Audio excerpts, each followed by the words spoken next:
To understand the words dharma and adharma, we have to realize the stark divide between humans and the rest of nature. Only humans have the ability to reject the law of the jungle, both positively and negatively. I do find it very interesting how humans, when they come with their social standards, there was this constant appeal throughout history into making it seem or making arguments that these social contracts or these standards have some connection with nature. I do wonder where that comes from. Like, why? And this constant theme in making, legitimizing the man-made laws by appealing to nature, it seems like there was motivation for doing so by so many humans that were completely disconnected. Like, you could see this in ancient Hindu scripture, but at the same time, like, you see, like, in Europe, you see that in the Age of Enlightenment, when people are referring to natural laws as God's laws, like, so basic human rights are natural laws, like, but the nature is actually within the definition, like, within, they use it, like, they say natural laws, like, they don't shy away from that. So they are saying that there are certain rules that are so fundamental within the fabric of the universe that it is part of nature, so it exists independently from humans. um, and they say, like, if you ask Jefferson what this means, he would say, like, it means that it comes from God.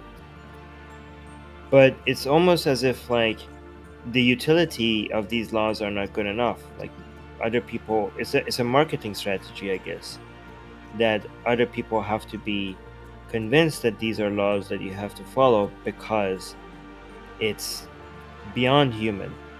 It's more than just human. I guess humans always needed to believe in something much greater than themselves, and if they were made to follow certain instructions, it had those laws had to be tied to that greater thing, whatever it is that they believe in. Dharma manifests as rules that seek to provide for and protect all creatures. This means actions that help the helpless, where the mighty care for the meek. Adharma is the very opposite, taking advantage of the law of the jungle for the benefit of a few at the cost of the rest. Adharma is about domination, territoriality, hoarding, attachment, and power. Dharma is about outgrowing these cravings. Humans who uphold dharma are called manavas, after Manu, the first human who rejected the law of the fishes. What she doesn't mention here is Manu is supposedly the author of Manu Smriti. Manu is the supposedly the person who's supposed to uphold the laws, or uphold, well, the Dharma. And if you read the Manu Smriti, you'll realize that it's a disgusting book meant to uphold the caste system. And Dharma, part of Dharma, is also to uphold the caste system. So we're being told here that the opposite of Dharma, or Adharma, the opposite of Dharma, is taking advantage of the law for the benefit of the few. So if this is supposed to be the opposite of Dharma, but that's, if Dharma is supposed to be upholding the caste system, it seems to me that we have it the other way around, because it's Dharma that is taking advantage of the law for the benefit of the few. It is Dharma that oppresses the Shudras and the Dalit as lower castes and outcasts, and treats them in the most horrible ways, so much so that it's one of the greatest humanitarian crises of our time, possibly one of the most by numbers as right now. So that is Dharma. So it's amazing how Dharma is supposed to be this beautiful thing that protects nature and protects the weak, but it actually does the opposite. And the people who are supposed to be following Dharma are named after Manu, the guy who was responsible for the Manusmriti. I mean, if you read the Manusmriti, you can't.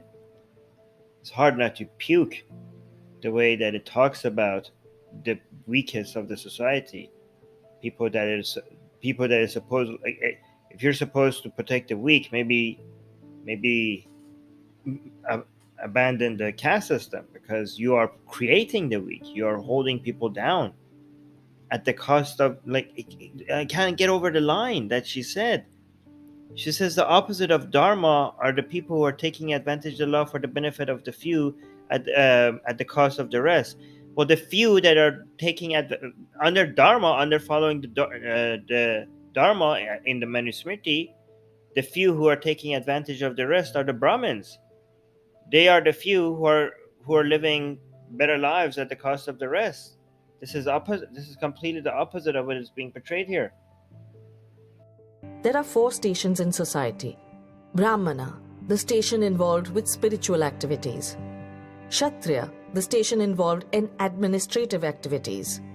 Vaishya, the station involved in wealth-generating activities. And Shudra, the station involved in service-providing activities. These are pure misinformation and lies as a way to whitewash Hinduism. These are not activities. These are castes that you are born into, that you're stuck with for life. Castes that damn you for a lifetime of oppression or violence even, and misery for many people. This is like a complete 180 on what this is all about. Like, do people actually, and it's like, I don't understand. Like, this is completely this information is completely available and transparent for anybody who wants to look at it. Like, do you and then you have somebody with a PhD coming out and misrepresenting it like this, and people believe it because they are just look at the guy's name as a doctor behind it. I don't understand. These are Brahmins are not. Brahmin is not a station for certain activities of an individual's life. They are individualizing. Like they're they are modernizing. They're like making it seem as if Hinduism is compatible with modern values because it's individual. Like, it's instead of saying there are a social class assigned by birth and you're stuck with it by birth as a Brahmin or a Shudra, it's saying that it's narrowing it down to an individual, as if an individual could have all of these roles throughout their life. Like, they're trying to say that this is compatible with individualism instead of collectivism, but it's exactly the opposite. The caste system in Hinduism is the ultimate and the most disgusting version of a collectivist mindset. Ashrama ensures that not more than 2 generations utilize the earth's resources at any one time. When the grandson is born, it is time to retire, eat less food than the householder. And when the great-grandson is born, it is time to become a hermit, eat what the forest, not the field, provides. Seems to me like this is a trick just to get rid of grandpa. Like, when people get too old and they're not productive anymore, they're like, yeah, okay, time for you to, you're getting rid of, grandpa needs to go to the jungle because are we saving the earth? Sure, grandpa, we're saving the earth. I mean, this is a Hindu version of a retirement house, but instead of sending them into a retirement house, you're just like, off to the jungle you go. This is just trying to save yourself some resources, but like, sure, like, oh yeah, we're saving planet Earth, I guess. Okay, sure. If whatever it takes to get rid of grandpa. It has often been commented that the order of Vishnu's descents follows the evolution of man. The aquatic Matsya, then the amphibian Kurma, then the terrestrial Varaha, followed by the half-human Narsimha, and finally the human Vaman. I knew it. They're trying to make it seem like Hinduism is compatible with modernity. Now they did it with the modern values. Now they're doing it with science. I call it. This is the attempt. Don't let them do this. I've seen this with other religions as well. Christians do that. I have seen this a lot in Islam. Yeah, sure. Like, oh yeah, the Big Bang is in the Quran. This is exactly what is being done here as well. Like, oh look, this verse in the Quran is, oh, it's definitely the Big Bang. Look, sure it is. Yeah, sure it is. They're doing, oh, like, and now this is like, you're copying the Muslims. You're copying Islam. They're like, yeah, exactly. Like, oh yeah, these are definitely evolution. Sure. Yeah, okay. Yeah, you guys figured it out before everyone else. Amazing. Good job. Abrahamic mindset. This is Abrahamic mindset. See, being hypocritical. Okay? Try to come out of your Abrahamic box. Why are you copying Islam? Why are you copying the Muslim way? By the way, I did this video as a request to one of our patrons. If you want me to react to another video, you could do so as a top tier patron. Link to our Patreon is in the description. And don't you dare leaving without liking and subscribing. I'm watching you. Oh, and the bell notification. Yeah, that one too.